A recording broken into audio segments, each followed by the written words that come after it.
오바댜서는 참 설교를 잘 안 하는 본문인데 주님께서 또 주시는 감동 속에서 오바댜서를 2주간 하려고 합니다. 기업이 쇠퇴하는 징후들이 있다고 합니다.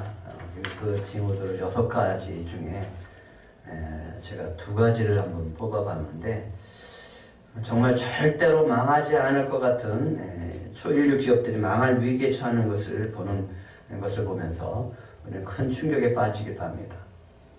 그런데 이러한 기업들이 가만히 들여다보면 공통적으로 나타나는 그 징후들이 있다라고 합니다. 쇠퇴하고 몰락해가는 그 징후들이 있다라고 하는 겁니다.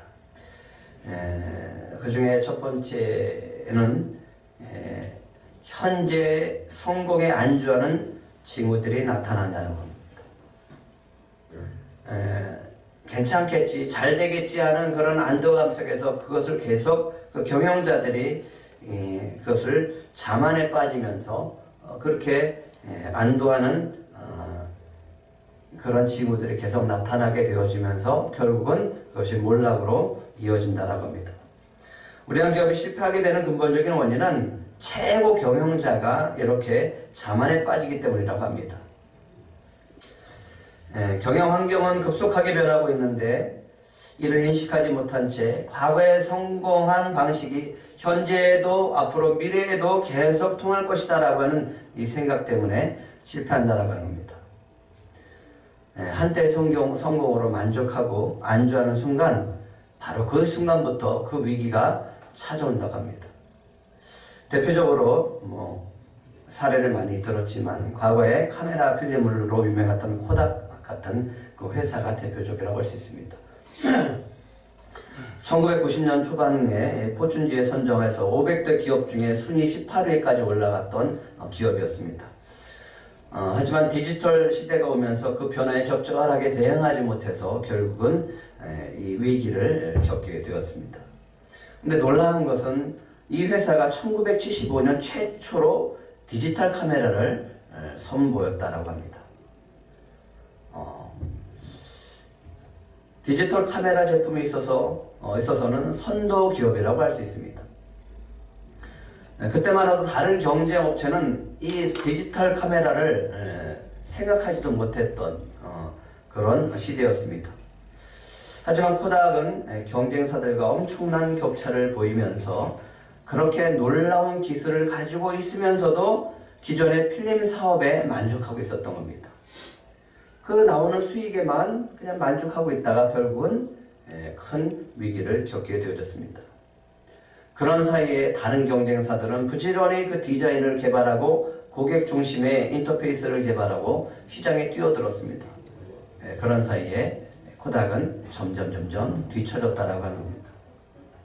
결국은 정신을 차렸을 때는 이미 적자가 감당하기 힘든 상태였다라고 합니다.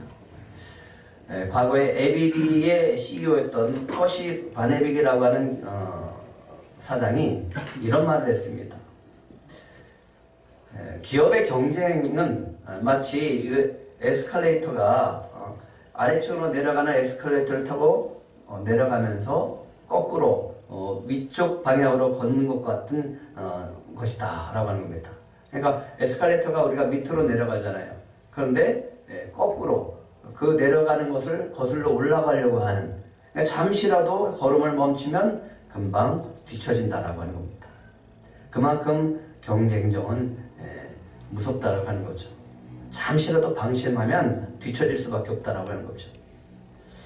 또 하나의 징후가 있다라고 합니다. 보신주의가 팽배한다라고 합니다. 보신주의라고 하는 것은 남들 하는 만큼만 하자라는 생각입니다.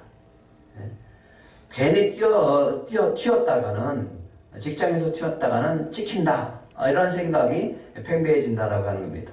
그래서 적당히 하면서 자리나 지키자라는 사고의 의식이 팽배해지면서 문제가 발생해도 누가 나서서 책임지려 하지 않는다라고 합니다. 아니, 문제가 발생하면 서로 책임 회피하면서 책임을 떠넘기기 바쁘다라고 합니다.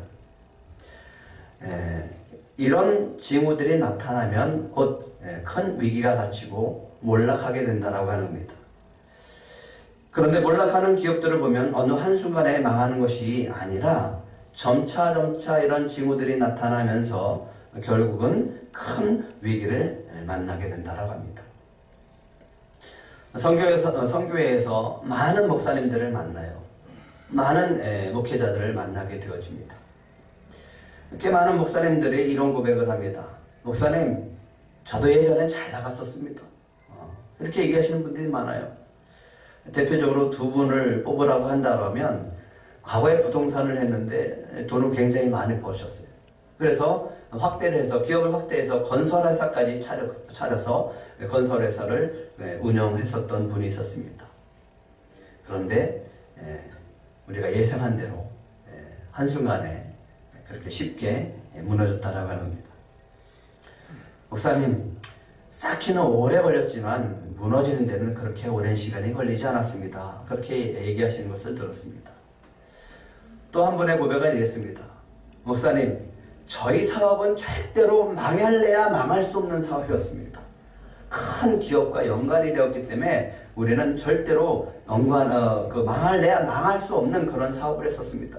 그런데 망했습니다. 정말 안전하고 정말 누가 봐도 그렇게 탄탄한 그런 기업이라고 생각했는데 그것도 한순간에 망하게 됐습니다. 그래서 다시 도전했습니다. 또 망했습니다. 다시 도전했습니다. 또 망했습니다. 그래서 그러면서 주님이 부르신다라고 하는 것을 느꼈는데 7.8개라고 끝까지 도전했다가 모든 것을 다 잃고 두 손 들고 그제서야 늦은 나이에 주님 앞으로 나왔습니다 하는 소리도 들었습니다. 몰락의 길은 우리가 가지 말아야 합니다. 절대로 저와 여러분은 절대로 그 길을 가지 않기를 소망합니다. 하지만 때로는 우리가 그 몰락의 길에서 하나님을 만나기도 합니다. 주님은 그 길에서도 우리를 부르시는 줄 믿으시기 바랍니다. 잠언에 우리가 이럴 때 몰락의 길을 가게 된다라고 하는 유명한 말씀이 있습니다. 잠언 16장 5절, 잠언 16장 18절입니다. 한번 두 구절 같이 읽겠습니다. 시작. 무릇 마음이 교만한 자를 여호와께서 미워하시나니 피차 손을 잡을지라도 벌을 면하지 못하리라. 교만은 패망의 선봉이요 거만한 마음은 넘어짐의 앞잡이니라. 하나님께서 미움을 미워하는 자가 있다라고 합니다. 하나님께 미움을 받는 자가 있다라고 합니다. 어떤 자입니까? 네, 교만한 자. 마음이 교만한 자. 그 자를 여호와께서 미워하신다라고 성경은 말하고 있습니다. 네, 하나님은 교만한 자를 미워하십니다. 그리고 그 교만한 자를 반드시 꺾어서 낮추십니다. 네. 오바댜는 바로 오늘 교만했던 에돔을 향해 하나님께서 멸망을 선포하시는 말씀입니다.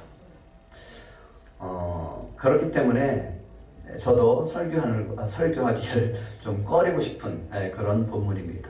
하지만 주님이 주시는 마음이 있기 때문에 이 본문을 선택하고 오늘 나누게 되어졌습니다.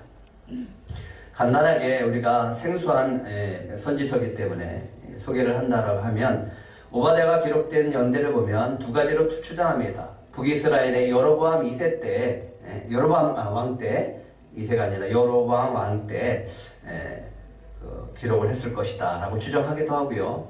본문 속에서 나오는 것을 추정을 해서 남유다가 멸망하는 시기에 썼다라는 그런 두 가지 설이 있습니다. 하나님의 심판으로 예루살렘이 미방인으로부터 환난을 받을 때이기 때문에 아마도 남유다가 멸망할 때가 아닌가라는 생각을 해봅니다. 저자는 오바댜인데 오바댜의 뜻은 여호와의 종, 여호와를 섬기는 자라는 뜻입니다.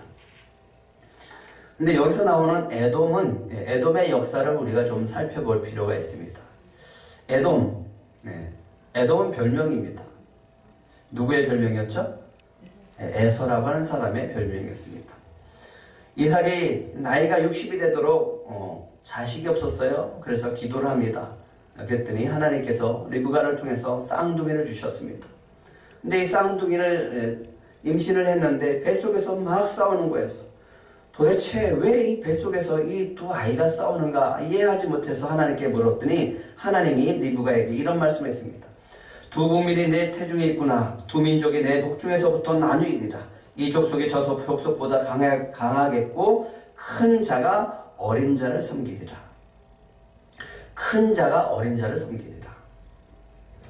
그런데 누가 먼저 나왔냐면 에서가 먼저 태어났어요. 에서가 태어났는데 보니까 아기가 붉어요. 그리고 털이 많았습니다. 그래서 이름을 에서라고 줬습니다. 에서가 어느 날 사냥하고 돌아왔는데 배가 너무 고팠어요. 그래서 야곱이 팥죽을 끓이고 있었는데 그 팥죽을 달라고 합니다. 내가 피곤하니 그 붉은 것을 내가 먹게 하라, 이렇게 부탁을 합니다. 그래서 그 순간부터 팥죽 한 그릇에 장자권을 팔아서 그래서 별명이 에돔이 되어졌습니다. 에서는 어머니 리브가와 야곱의 속임수로 장자의 축복권을 빼앗깁니다. 그래서 야곱을 죽이려고 했어요. 야곱이 에서를 피해서 밧다람으로 도망칩니다. 그리고 밧다람에서 많은 것을 얻고 그리고 많은 자식들을 낳고 돌아왔을 때 그가 화해를 하게 되어집니다. 그러고 나서 이 에서가 어디로 가게 되어지냐면 세일 땅으로 가서 정착하게 되어집니다. 그리고 하나님은 그곳에서 에서를 큰 민족으로 성장하게 하십니다. 이스라엘이 출애굽을 할 때였습니다. 에돔은 이미 땅을 확보했고 그들은 민족으로 형성해서 나라를 통치하고 있었어요. 이스라엘은 아직 가나안 땅에 들어가지 못할 때였습니다. 그래서 그 땅을 가려고 그 길을 좀 터달라, 지나가게 해달라고 했더니 거절합니다. 그리고 군사까지 파견해서 들어오지 못하게, 지나가지 못하게 그렇게 했던 민족이 에돔 족속이었습니다. 형제의 나라예요. 형제의 나라지만 야곱과 헤어진 다음부터는 이스라엘에 대해서 자비를 베풀지 못하고 적대시했던 나라가 바로 에돔이었습니다. 때로는 아무리 형제라고 할지라도 이웃만 못할 때가 있습니다. 그런 관계가 바로 에돔과 이스라엘의 관계였어요. 그때 하나님은 모세에게 이렇게 말씀하십니다. 신명기 2장 5절 한번 같이 읽겠습니다. 시작. 그들과 다투지 말라. 그들의 땅은 한 발자국도 너에게 주지 아니하리니 이는 내가 세일산을 에서에게 기업으로 주었습니다. 누구한테 줬다고요? 에서에게, 에돔에게 줬다라고 하는 거예요. 그래서 너희들은 그 에돔 땅에 대해서는 한 발자국도 탐내지 말아라. 하나님은 에돔이라고 하는 나라에 하나님은 기업을 주신 거예요. 누가 줬다고요? 하나님이 주셨어요. 근데 이 에돔은 하나님을 잊고 살아가게 되어집니다. 에돔은 이스라엘이 가나안 땅을 차지하기 훨씬 전부터 하나님이 주신 땅에서 살고 있었어요. 민족을 형성하고 나라를 형성하고 살아갔습니다. 그리고 그렇지만 에돔은 이스라엘과 형제인 나라이지만 항상 이스라엘 향해서 대적의 관계를 형성해 나가고 있습니다. 그러다가 결국 오늘 오바댜를 통해서 또 많은 선지자들을 통해서 에돔의 멸망을 선포하는 것을 보게 되어집니다. 10절 한번 같이 읽겠습니다. 10절 시작. 내가 내 형제 야곱에게 행한 화학으로 말미암아 부끄러움을 당하고 영원히 멸절되리라. 결국은 에돔도 아수르와 바벨론에게 침략을 당하게 되어집니다. 그리고 BC 5세기경에 나비티안이라는 사람들에 의해서 영토를 빼앗기고 떠나는 그런 비참한 결과를 얻게 되어집니다. 그런데 성경을 보면 에돔의 후예가 신약까지 이어지는 것을 볼 수 있었습니다. 예수님 시대까지 오게 되어집니다. 기원전 37년에 이두메 출신 헤롯 대왕이 로마의 통치를 하게 되어지고요. 유대인의 왕이 되어집니다. 그리고 그 후손들에 의해서 예수를 죽이려고 하는 헤롯 왕과 또 그 헤롯 자손들에 의해서 믿는 자들이 핍박을 받는 것을 보게 되어집니다. 하지만 AD 70년 예루살렘 반란에 참여했다가 결국 티토 장군에게 유대인과 함께 멸망당하면서 오바댜가 예언한 대로 역사 속으로 영원히 사라지게 되어집니다. 그런데 왜 하나님은 오바댜 선지자를 통해서 오늘 에돔을 멸망시키겠다라고 말씀하고 있을까요? 에돔의 몰락하게 되는 원인이 있었습니다. 3절입니다. 3절 한번 같이 읽겠습니다. 시작. 너의 마음에 교만이 너를 속였도다. 바위 틈에 거주하며 높은 곳에 사는 자여, 내가 마음에 이르기를 누가 능히 나를 땅에 끌어넣이겠느냐 하니. 뭐 때문에 멸망한다라고 얘기합니까?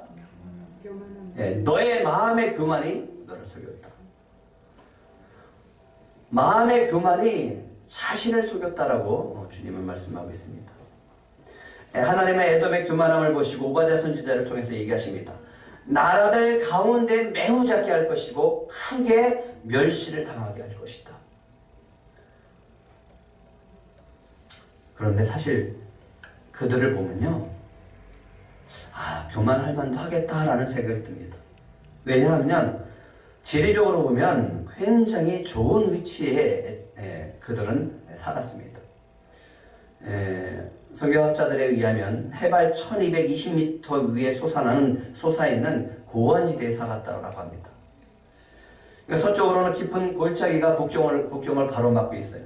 그러니까 그쪽으로부터 접근할 수 없는 겁니다. 동쪽에는 큰 사막이 있습니다. 북쪽으로는 협곡들이 있었어요. 그러니까 이 에돔이라고 하는 나라는 천의 요새와 같은 그런 지형에서 살고 있는 거예요. 그래서 자신만만했습니다. 누구든지 쳐들어와 봐라. 높이 있으니까 적들을 공격할 수 있으니까 승리할 수 있는 자신감이 있었어요. 그래서 에돔은 스스로 어떤 적이 쳐들어와도 이렇게 이길 수 있다는 자신감 속에서 이렇게 얘기를 합니다. 누가 능히 나를 땅에 끌어내리겠느냐? 누가 감히 우리를 땅에 끌어내리겠느냐라고 하면서 자신만만했다라고 하는 겁니다. 또 한 가지는요, 부유했어요. 번성했습니다. 그래서 그들은 요새와 같은 곳에 살면서 번성하면서 그들이 믿었던 것은 지형적인 것과 또 부유한 물질의 풍요로움이었습니다. 자신의 능력과 지혜를 믿고 살면서 하나님의 은혜를 잊고 살아가는 사람들이 바로 에돔이었습니다. 그런데 하나님은 오바댜 선지자를 통해서 이렇게 말씀하십니다. 4절입니다. 시작.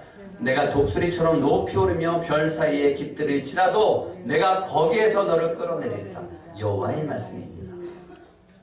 아무리 지리적으로 외세의 침략 가운데 유리한 곳에 살고 있다고 할지라도, 그들이 번성하고 있을지라도 하나님은 말씀하십니다. 너희들이 아무리 높은 곳에, 아무리 좋은 곳에 숨어 있을지라도 내가 거기서 끌어내리라.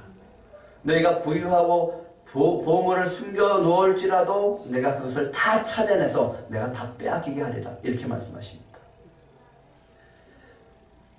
교만이 뭘까요? 교만. 하나님은 교만을 이렇게 얘기합니다. 하나님을 미워하는 거라고. 하나님이 미워하시는 거라고.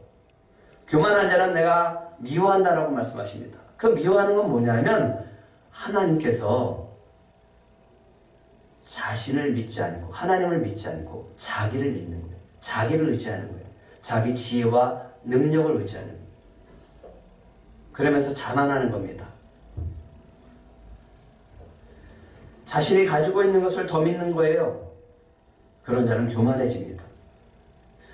자기가 가진 것을 만족해요. 그리고 자랑합니다. 나 이만큼 있다. 나 이렇게 돼 있다. 그리고 하나님을 의지하지 않는 것입니다. 근데 하나님이 얘기하십니다. 그 모든 것을 다 빼앗기게 하리라. 누가복음에 보면 이런 비유로 말씀하시죠. 큰 농부가 풍년이 되어져서 그것을 많이 쌓으려고 곡식 창고를 만들어야 되겠다라고 계산을 하고 있을 때 하나님이 오늘 밤 네 영혼을 걷어간다면 그것이 누구 것이 되겠느냐라는 질문을 하십니다. 하나님을 의지하지 않아도 편하게 살 수 있는 세상이에요. 지금은 하나님 없어도 편하게 살 수 있는 세상입니다. 지금 우리 스스로 잘 관리하고 돌볼 수 있는 세상이에요. 네. 병원도 잘 돼 있고 보험제도도 잘 돼 있고 제도도 잘 돼 있어요. 그래서 굳이 하나님을 의지하지 않아도 잘 살 수 있다라는 생각으로 살고 있습니다. 돈만 있으면 세상의 어떤 위협으로부터 보호받을 수 있는 그런 세상에 살고 있습니다. 그러면서도 예수 그리스도를 믿어야 구원을 받을 수 있다라고 그렇게 복음을 전하면 오히려 우리를 조롱합니다. 아예 괜찮다고. 당신들이나 열심히 믿으라고. 하나님은 이런 교만한 시대를 향해서 말씀하십니다. 4절 한번 다시 읽겠습니다. 시작. 내가 독수리처럼 높이 오르며 별 사이에 깃들일지라도 내가 거기에서 너를 끌어내리리라. 여호와의 말씀이니라. 그래서 하나님께서 에돔의 교만을 꺾으시겠다라고 하는 겁니다.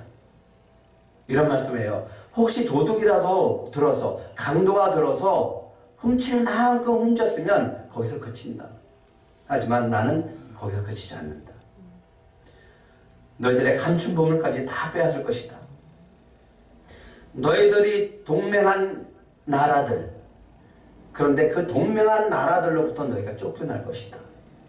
너희의 우방 나라들, 너희와 친한 나라들, 그런데 그 나라들이 너희를 속여서 정복할 것이고 너희와 함께 식사를 같이 하던 친구들에게 너희는 배신을 당할 것이다.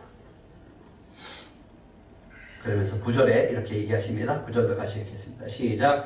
드만한의 용사들이 놀랄 것이라. 이로 말미암아 에서의 산에 있는 사람은 다 죽임을 당하여 멸절되리라. 주님을 믿지 않고 순종하지 않는 자가 곧 교만한 자입니다. 우리에게 혹 교만한 마음이 있지 않은가 우리가 다시 한번 살펴보고 주님 앞에 순전한 마음으로 나가시길 간절히 바랍니다. 제가 며칠 전 누가복음 14장 1절부터 14절의 말씀을 묵상하다가 제 자신이 저는 그렇게 생각했어요. 그래도 나는 주님 앞에 겸손하고 사람들 앞에 겸손한 사람이다. 스스로 그렇게 생각을 하고 살았습니다. 그런데 주님이 얼마나 교만한 자임을 깨닫게 하시는 그런 시간이었습니다. 그래서 회개하는 시간을 가졌습니다. 내용은 이런 거예요. 안식일 날 한 바리새인 지도자가 예수님을 초청하십니다. 의도적으로 예수님 앞에 수종병 든 한 사람을 앉힙니다. 수종병이라고 하는 것은 이제 독수에 이제 배에 물이 차는 그런 병입니다. 그런데 이 사람들이 안식일에 이 병자를 예수님 앞에 둔 것은 안식일에 예수님이 또 안식일을 범하고 이 병자를 고쳐주나 안 고쳐주나 감시하고 그런 것을 지켜보기 위해서 보낸 겁니다. 예수님이 그것을 의도를 잘 아셨죠. 그 의도를 아시고 물으십니다. 안식일에 병을 고쳐주는 것이 율법에 맞느냐 틀리느냐 묻습니다. 바리새인들, 그 주변에 있는 바리새인들이 아무도 대답하지 않습니다. 아무 대답도 하지 않습니다. 여기서 저에게 성령께서 주시는 감동이 있었어요. 마음이 있었어요. 그게 교만이다. 예수님이 그들 앞에서 수종병 든 자를 보란듯이 고쳐줍니다. 낫게 해주시고 치료해줬어요. 그리고 다시 묻습니다. 너희 중에 누가 그 아들이나 소가 우물에 빠졌으면 안식일에도 곧 끌어내지 않겠느냐? 이렇게 물었어요. 그런데 역시 아무런 대답하지 않습니다. 만약에 여기서 자신들에게 정말 주님의 말씀이 예수님이 하신 질문에 자신들이 옳다면 뭐라고 해야 될까요? 아닙니다. 우리가 옳습니다. 당신이 잘못했습니다. 안식일에 병을 고쳐주는 것은 율법에 어긋나는 겁니다. 당신이 율법을 어긴 것입니다. 라고 해야 되잖아요. 근데 왜 아무 말도 못할까요? 너희 중에 누가 그 아들이나 소가 우물에 빠졌으면 안식일에도 곧 끌어내지 않았겠느냐? 아닙니다. 안식일이기 때문에 우리는 자식이 빠졌을지라도 우리의 소가 빠졌을지라도 우리는 끌어내지 않을 것입니다. 그건 안식일을 범하는 거기 때문에 그렇습니다. 라고 얘기를 해야 될 거 아니에요. 근데 아무도 대답하지 않습니다. 왜 아무도 대답하지 않았을까요? 왜 그들은 침묵했을까요? 예수님이 옳기 때문에 그런 거 아니에요. 할 말이 없다라고 하는 것은 자신들이 옳지 않다라고 하는 거잖아요. 그런데 왜 솔직하게 주님 앞에서 당신이 옳습니다. 우리가 잘못했습니다. 우리가 잘못 알았습니다. 라고 고백하지 않을까요? 그렇죠. 교만한 때문에 그래요. 잘못을 시인하고 싶지 않기 때문에 그래요. 잘못한 거 알아요. 근데 잘못 시인하고 싶지 않습니다. 이런 마음인 거예요. 침묵했다라고 하는 것은 이런 마음입니다. 그래도 당신은 안식일을 범한 죄인이야. 우리는 안식일을 지킨 의인이야. 이런 태도입니다. 그런데 왜 예수님이 이 말씀을 하면서 왜 저에게 그 교만함에 대한 생각을 하게 하고 교만하다라고 말씀하실까? 작은 영혼, 작은 교회 목회자들을 섬길 때 저에게도 그런 교묘한 교만함이 있다라고 하는 겁니다. 그것을 발견하게 하시는 거예요. 그래요. 겉으로는 존중해요. 아유 목사님 그리고 성도들과 또 영혼들을 바라보면서 그들을 존중해주고 사랑한다라고 하는 것으로 이렇게 다가갑니다. 근데 제 마음속에 은근히 이런 마음이 드는 거예요. 그래도 내가 저들보다 낫다라고 하는 마음이 있는 거예요. 그 마음을 보시고 주님은 기뻐하지 않는 거예요. 교만하다라고 하는 거예요. 작다는 이유로 무시하고, 배움이 적다라고 하는 것으로 무시하고, 그런 마음 속에 있는 제 마음을 보시면서 주님이 기뻐하지 않는 것을 깨닫게 되어졌습니다. 그러면서 그들을 교묘하게 무시하는 것을 곧 나를 무시하는 것이다 라고 말씀하십니다. 작은 영혼에게 한 것이 곧 나에게 한 것이다. 그 말씀과 비유해서 똑같이 그렇게 얘기하시는 거예요. 그들을 누가 은근히 교묘하게 무시하는 것은 곧 나를 그렇게 은근히 교묘하게 무시하는 거다. 그래서 내가 교만하다고 주님 앞에 회개를 했습니다.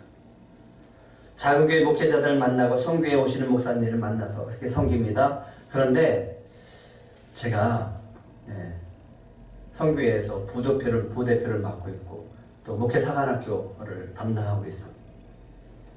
그런 직분과 직책과 그 자리 때문에 교묘하게 교만함이 찾아옵니다.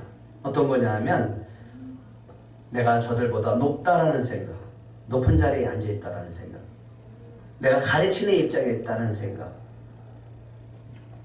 그래서 조금이라도 저를 인정해 주지 않거나 또 저를 좀 지지하지 않으면 굉장히 섭섭한 마음이 드는 거예요. 그런데 주님이 그렇게 얘기하시는 거예요. 아주 그것이 교묘한 교만함이다. 그러면서 더불어서 한 가지 크게 또 책망하는 것이 있었습니다. 우리 표 주제가 뭐죠? 표가 뭐죠? 큰 빛을 보리라. 표를 주셨습니다. 그런데 이렇게 말씀하십니다. 왜 믿지 않느냐? 왜 믿지 않느냐? 큰 빛을 보리라 하라고 말씀하셨는데 왜 그렇게 선포하면서도 그렇게 설교하면서도 왜 너는 믿지 않느냐? 내 마음속 깊이 찾아보면 참 믿지 않는다라는 생각이 들었어요. 그렇습니다. 믿지 않습니다. 겉으로는 큰 빛을 보리라고 선포를 하고 있지만 내 마음속에는 아이고 뭐래도 또 그렇지 라고 하는 그런 마음속에 절망하는 마음이 또 들어있는 거예요. 해피빈이 금액이 처음에는 이렇게 올라가면서 숫자가 올라가면서 그 내용을 보면서 너무너무 감동이 되어지고 너무너무 기뻤고 하나님이 주신 은혜가 너무 컸어요. 근데 일주일이 지나니까 금액이 잘 안 올라가네. 금액이 더 확확 안 뛰는 거예요. 이거 언제 되나? 막 이런 생각이 들면서 제 마음이 또 어디로 가냐면 물질로 가는 거예요. 그러면서 말씀하십니다. 왜 믿지 못하느냐? 왜 믿지 못하느냐?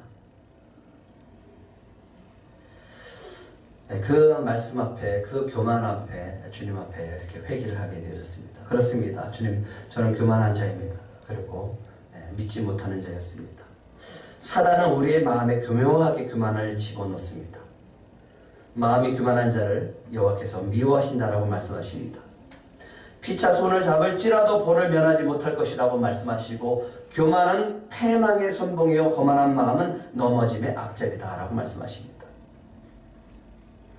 우리의 눈에 아무리 안전하게 보이는 것이라고 할지라도 그것으로 의지하고 우리의 마음이 교만해지면 하나님이 그것을 다 걷어가시면서 교만을 꺾으십니다. 그때 몰락의 길에서 주님을 만나지 말고 오늘 우리들 마음속에 그 교만함을 버리고 주님을 온전히 믿고 따르시는 저와 여러분이 되기를 축복합니다. 에돔이 멸망하게 된 또 하나의 이유가 있습니다. 뭐냐면 이유입니다. 형제에게 자비를 베풀지 않았기 때문에 그렇습니다.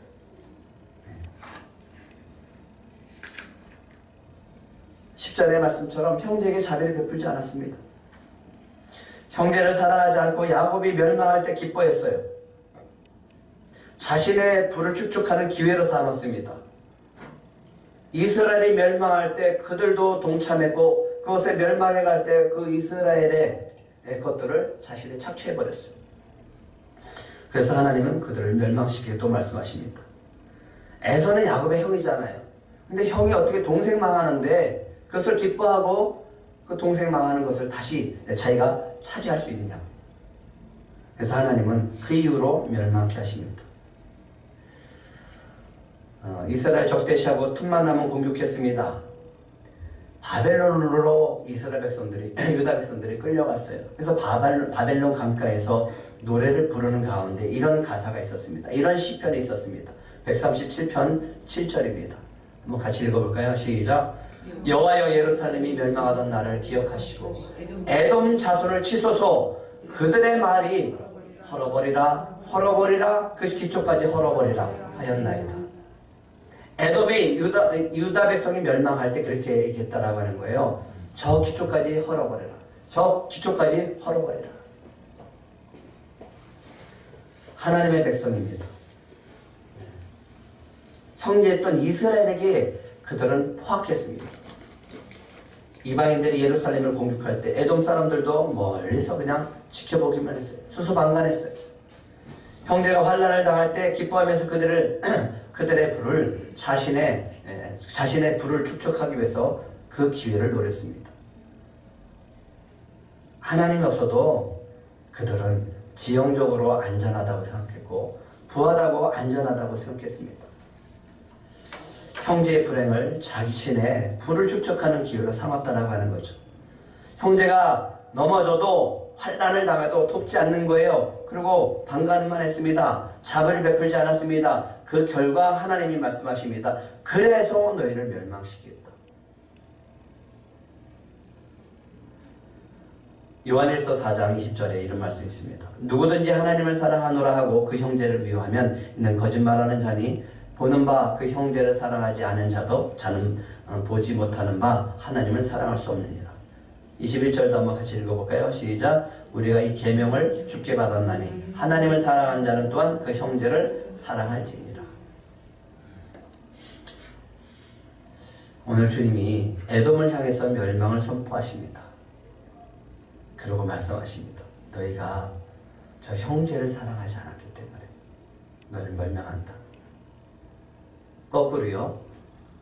하나님은 누구 때문에 에돔을 멸망시키십니까? 이스라엘 때문에요. 하나님이 이스라엘을 하나님의 백성이라고 삼으셨어요.